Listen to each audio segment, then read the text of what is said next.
Para que Deus criou o sexo? Vou repetir. Para que ele alcance 3 prioridades ou 3 caminhos ou 3 alvos, que é intimidade, nessa sequência: intimidade, prazer e procriação.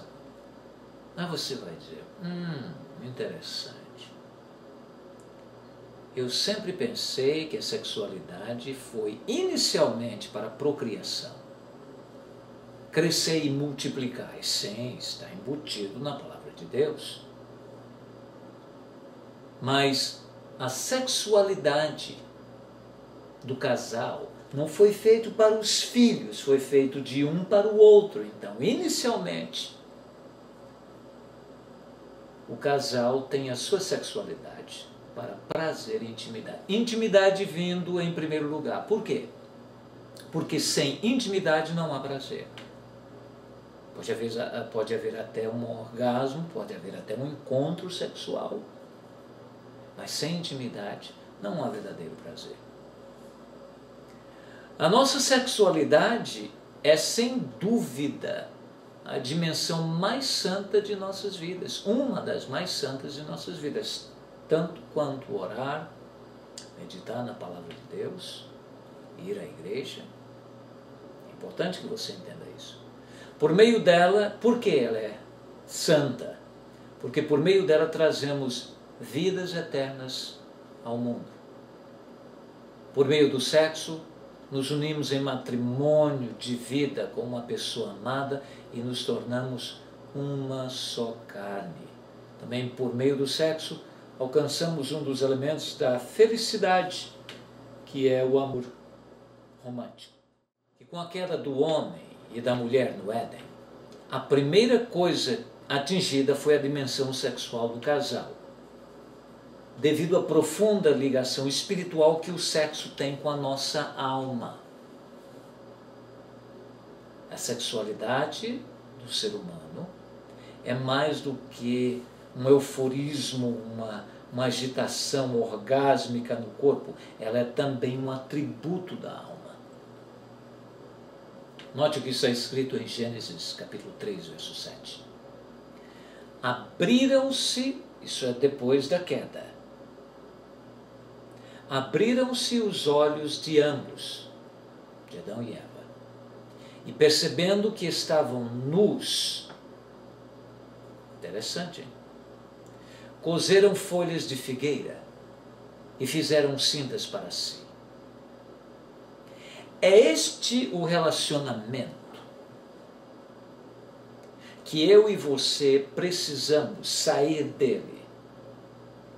Essa dimensão aqui, onde os olhos de ambos estão abertos, mas não para verem as coisas de Deus. Abertos para verem as falhas um do outro, abertos para ver o que não deve ser visto.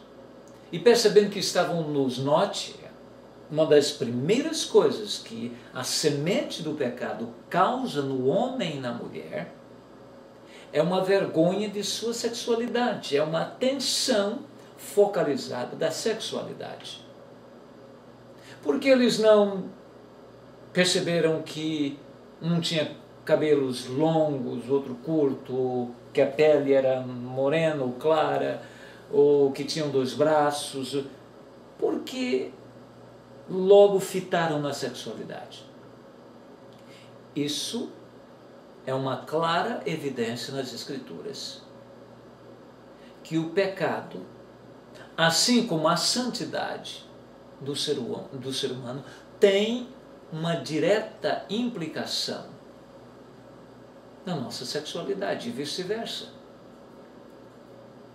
Então, veja bem qual foi a solução que o casal Adão e Eva buscou fazer, e que é o problema de muitos casais, e onde muitos casamentos naufragam ou vivem à deriva e não conseguem encontrar um porto seguro, não conseguem encontrar a ilha do prazer, a ilha da felicidade, a ilha do encantamento, não consegue, uma viagem naufragada.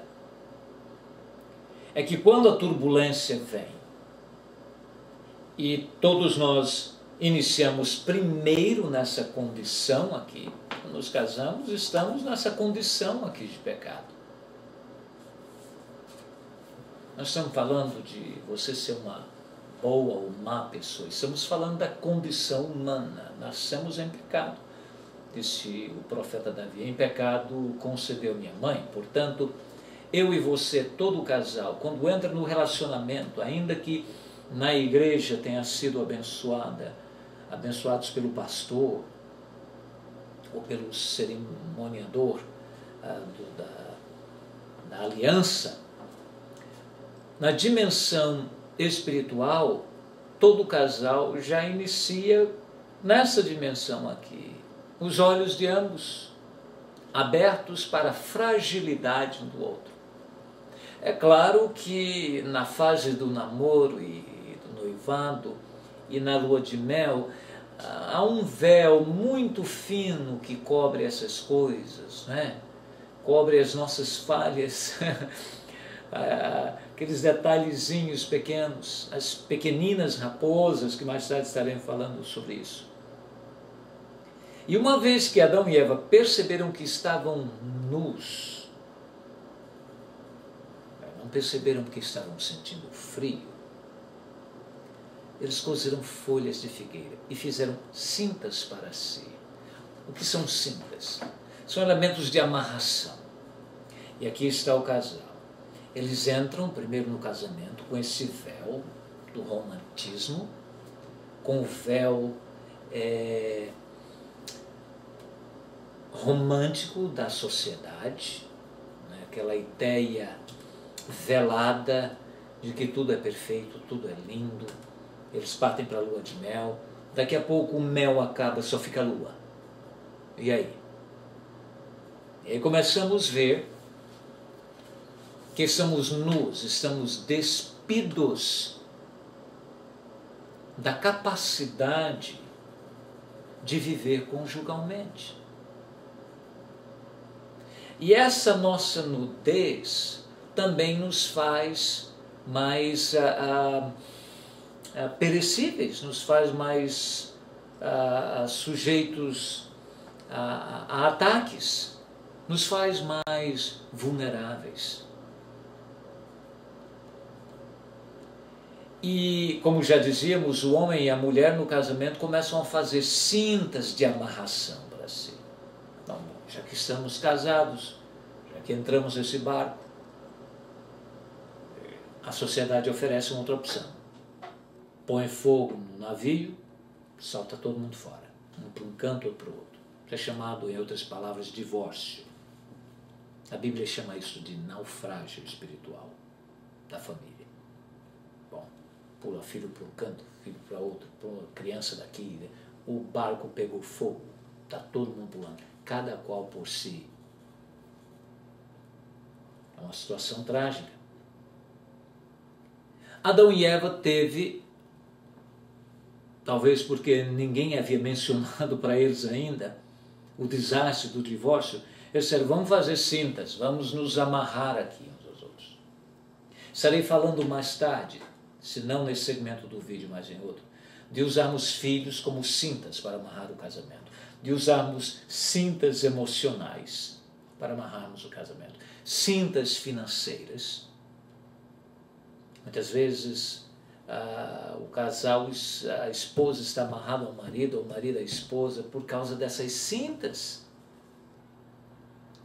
Essas cintas, se estiverem como parte de ligamentos de amor, e veremos mais tarde que na nova dimensão do casamento, na dimensão do espírito, há cintas. A noiva de Cantares vai falar de cintas de amor, que é bem diferente desse aqui. E eles cozeram folhas de figueira para cobrir. Até onde eu entendo, folha de figueira não vai cobrir muito da nudez